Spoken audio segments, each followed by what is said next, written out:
bombastic side-eye, criminal offensive side-eye.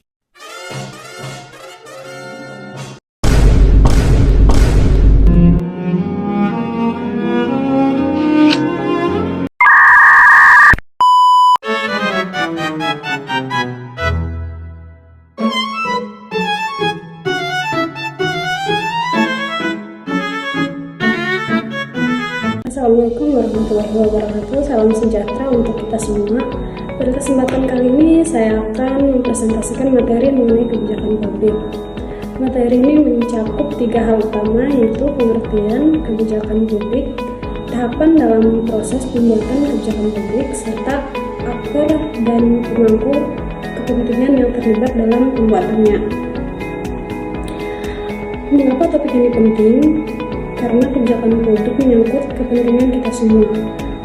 Sebagai warga negara, setiap peraturan, keputusan, atau program pemerintah yang kita rasakan sehari-hari pada dasarnya adalah hasil dari sebuah kebijakan publik. Dengan konsep ini, kita bisa lebih kritis melihat bagaimana pemerintah bekerja, sekaligus mengetahui peran masyarakat dalam mendukung maupun mengawasi kebijakan. Yang kedua, pengertian kebijakan publik. Pertama, mari kita pahami dulu apa itu kebijakan publik. Secara sederhana, kebijakan publik adalah segala bentuk keputusan atau tindakan yang dibuat oleh pemerintah untuk menyelesaikan masalah publik atau memenuhi kebutuhan masyarakat. Misalnya kebijakan tentang pendidikan gratis, subsidi kesehatan, atau pembangunan infrastruktur jalan.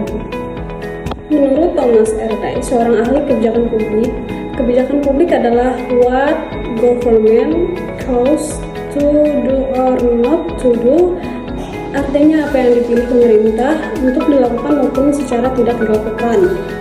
Jadi kebijakan publik tidak selalu berupa tindakan nyata, tetapi juga berupa keputusan untuk melakukan sesuatu. Kebijakan publik memiliki beberapa ciri utama. Pertama, kebijakan ini dari lahir dari pemerintah sehingga berbeda dengan aturan organisasi atau perusahaan. Kedua, kebijakan publik bersifat mengikat seluruh masyarakat karena memiliki dasar hukum.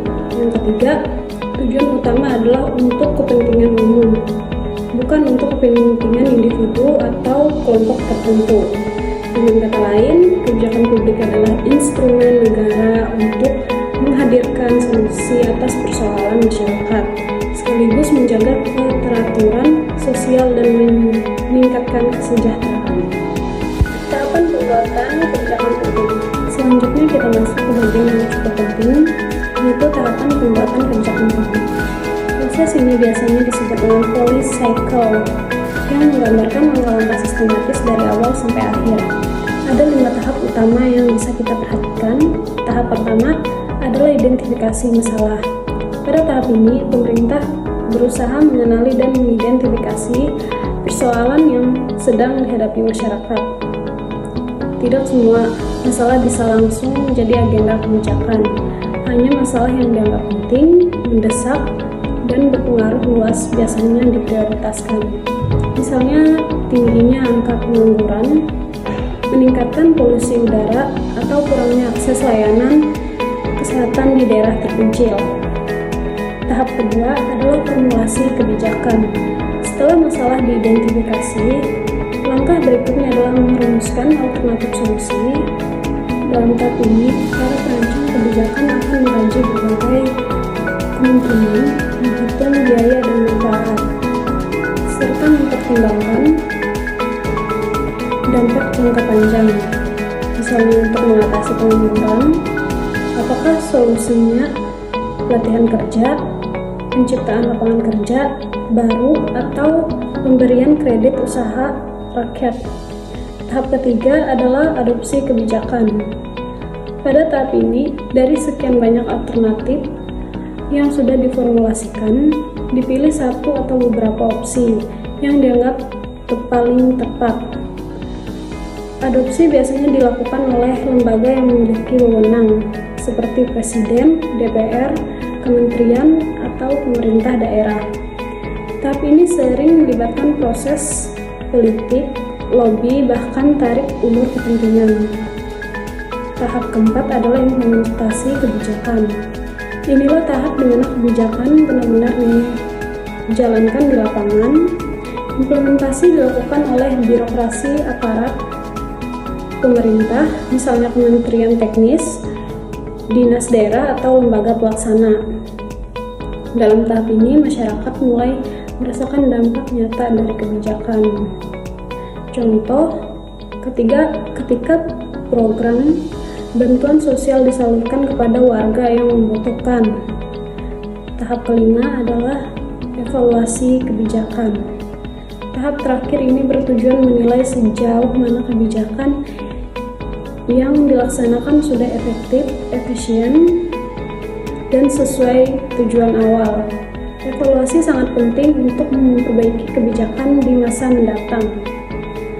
Jika ditemukan kelemahan, maka kebijakan bisa direvisi atau bahkan diganti. Misalnya jika program pelatihan kerja yang berhasil menurunkan angka pengangguran, maka pemerintah perlu meninjau kembali strategi yang digunakan. Dengan memahami 5 tahap ini, kita bisa melihat bahwa kebijakan publik bukanlah sesuatu yang instan. Ia lahir dari proses yang panjang, mulai dari masalah, merancang solusi, sampai memastikan kebijakan itu benar-benar bermanfaat. Dengan memahami 5 tahap ini, kita bisa melihat bahwa kebijakan publik bukanlah sesuatu yang instan. Ia lahir dari proses panjang, melalui dari mengenali masalah, merancang solusi, sampai memastikan kebijakan itu benar-benar bermanfaat. Slide keempat, aktor dan pemangku kepentingan dalam kebijakan publik.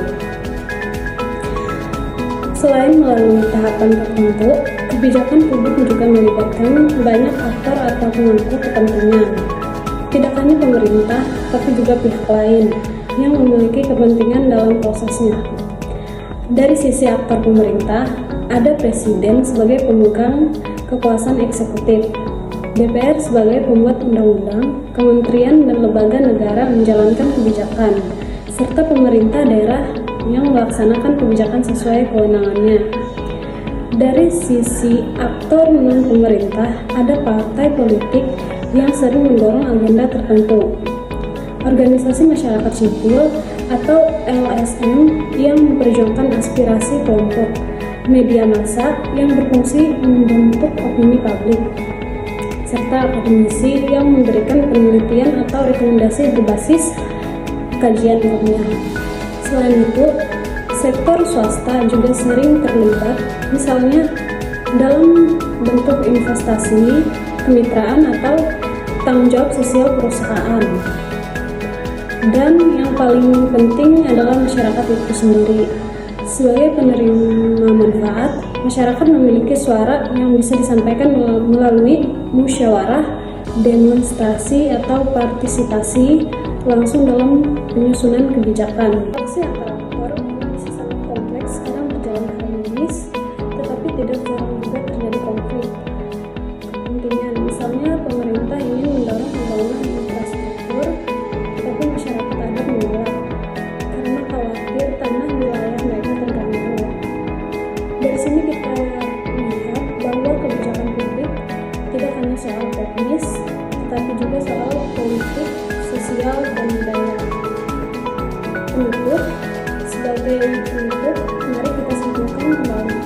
Kebijakan publik adalah keputusan pemerintah yang ditunjukkan untuk menyelesaikan masyarakat.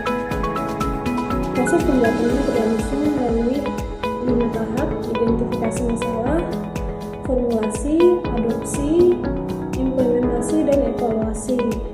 Dalam proses ini, banyak aktor yang terlibat, mulai dari pemerintah, DPR, partai politik, media, akademisi, sektor swasta, hingga masyarakat. Dengan memahami konsep kebijakan publik, kita bisa lebih bijak menilai kebijakan pemerintah, serta lebih aktif dalam proses demokrasi. Karena pada akhirnya, kebijakan publik bukan hanya milik pemerintah, tapi milik kita semua sebagai warga negara. Sekian presentasi dari saya. Terima kasih atas perhatiannya Bapak, Ibu, dan teman-teman semua. Wassalamualaikum warahmatullahi wabarakatuh.